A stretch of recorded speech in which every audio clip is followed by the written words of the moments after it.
Hey, what's everybody up? Everybody up? It's Monday evening on the 3rd of April 2023. And as I came out here to do a video about kids and the importance of, for all the young people out there, when the parents or the adults say, they say, I can't wait till I'm an adult. And the adults say, oh, being an adult sucks. Then you've got to do adulting and you've got to pay bills and you got to pay taxes and you got to pay for gas for that car and you got to work. All those things are true. But still, let's be honest, being an adult is pretty awesome. I know that when we are an adult, we tend to focus on the nostalgia of the past. And the reality is that I guess it depends on what happened when you were a teenager versus when you're an adult. If you had a great time when you were a teenager and did all these amazing things, and then you became an adult and just stopped interacting with people and stopped doing fun stuff, then of course you're going to be nostalgic for youth. But generally, most of us had an awkward youth. I mean, I had a lot of acne problems. I always had issues with acne. I had the worst zits you could imagine, and I was tall and lanky for my age, and you just deal with it. But getting older, of course, I was able to do more things, and I think that that's a great thing. But that's about all I can really say about that, right? But that topic I was going to expand on in this video, but when I came out here to my office and I set up my phone here because I have issues with my camera and a crappy old computer. Technology was another topic I was thinking about covering because it's just, I love it, but I hate it. But I stood here for a moment in complete silence for like 3 or 4 minutes, just kind of listening for nothing. The kind of quiet where you can hear the ringing in your own ears.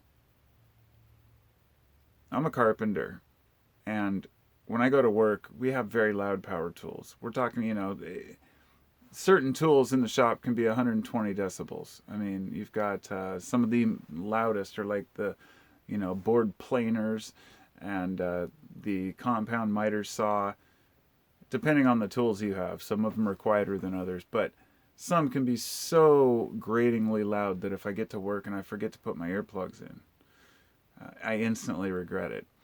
Everybody I work with, everyone I work with, just works without earplugs, and they're just used to it.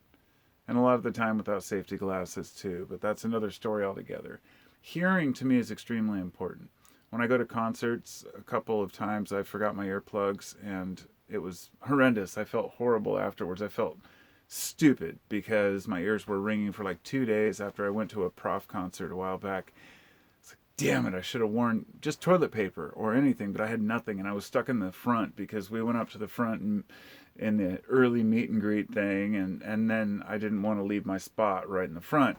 So anyway, uh, we we've done that a few times, but for the most part, I protect my hearing because I love to be able to hear the subtle nuances and sounds within music. But I've learned to extremely appreciate silence. But I've also found something else out about that because a lot of people don't like silence and can't handle it. I went out to Eastern Oregon when I was a kid a lot with my dad. He would take us camping out in the Trout Creek Mountains and stuff, and Steens Mountain, down by the Alvord Desert in southeastern Oregon. So Oregon kind of touches Nevada, and when it goes past California, I think it touches just Nevada, not Arizona. Yeah, Nevada and then Idaho. Anyway, there's this area where it's just desolate and there's nothing. You might hear a bird chirping, but it's quiet. When it's quiet, it is quiet. But even quieter than that is when my wife and I went on our trip to the Redwoods like 15, maybe actually more like 20 years ago. Yeah, about 20 years ago, we went on this trip to the Redwoods and swung back around through eastern Oregon. And we stopped at a place like the Lava Beds Monument. I don't remember which one it was, but there's a large, relatively fresh lava beds within the last 10,000 years or so. It has very sparse vegetation on it. It's extremely aerated lava. The type of lava we get out here is very it has a lot of air bubbles and air pockets, so it's extremely rough, jagged, and will cut your feet. But also, there's a lot of little areas to catch sound. And so when you walk out there and you say something, when you park your car on the side of the road out there and you get out, first off, there's no vegetation, there's nothing for miles. So there's no animals. There are animals out there, but they're not exactly active in the middle of the day. And you just sit there. And it's like complete silence. And it's almost creepy. It's like those, I'm sure you've heard of the anechoic, I think they're anechoic chambers, soundproof chambers. So you go in there and you can just, everything's got these baffles all over the walls.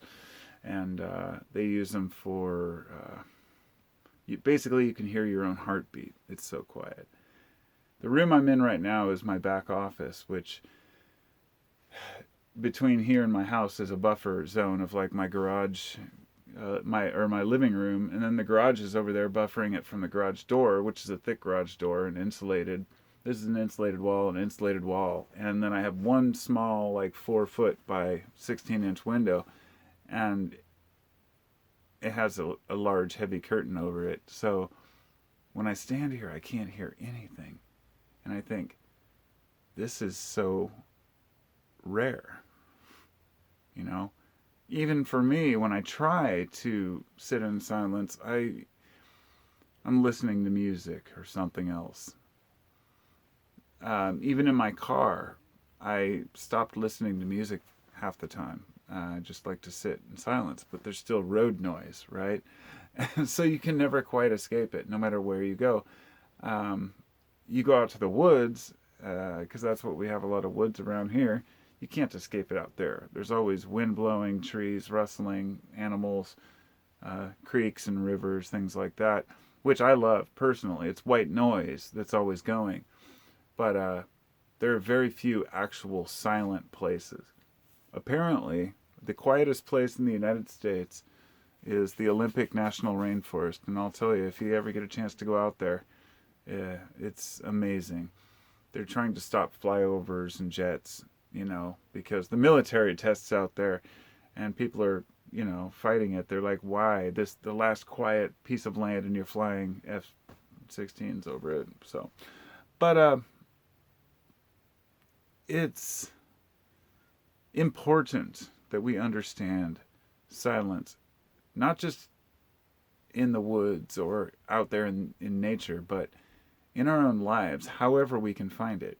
Whether we have to go out into the woods or the desert or go sit in a quiet room with our own thoughts and process the world around us.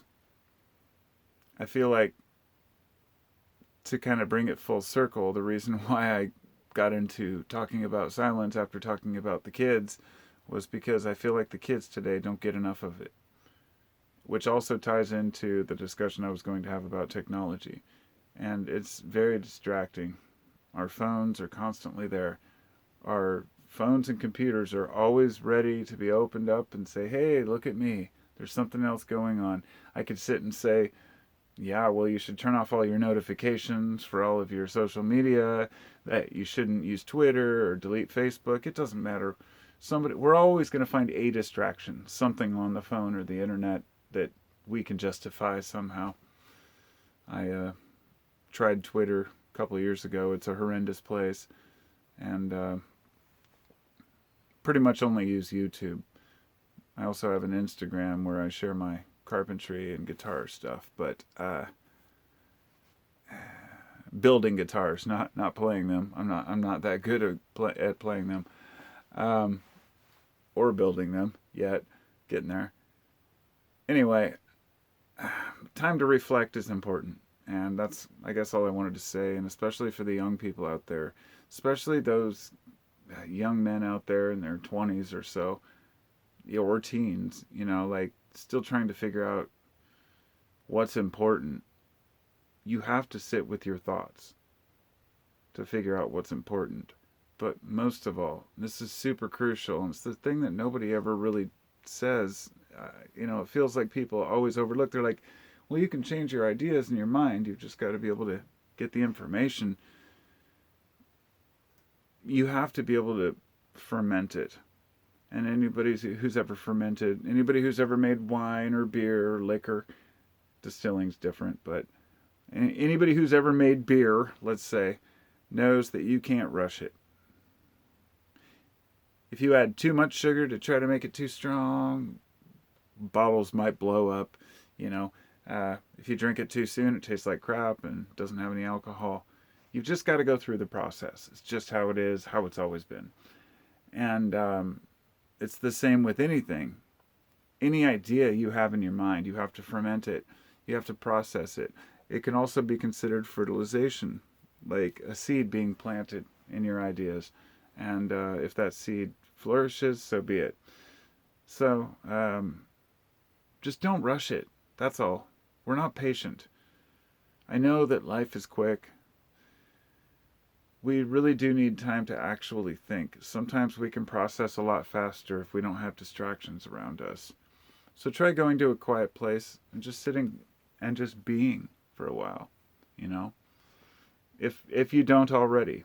Yeah, every one of you is different. Anyone watching this has a different experience in life. The way you deal with things, the way you deal with grief, anxiety, the way you deal with happiness and the fun things you do, the shitty things you do, the secrets you keep, and the friends that you have. Everything about us is all different.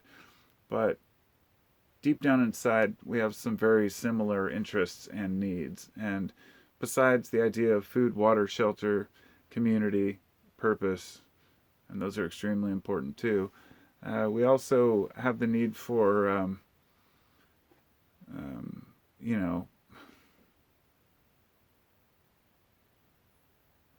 time, pondering, philosophy, thinking about things. Eventually, you're going to think about things.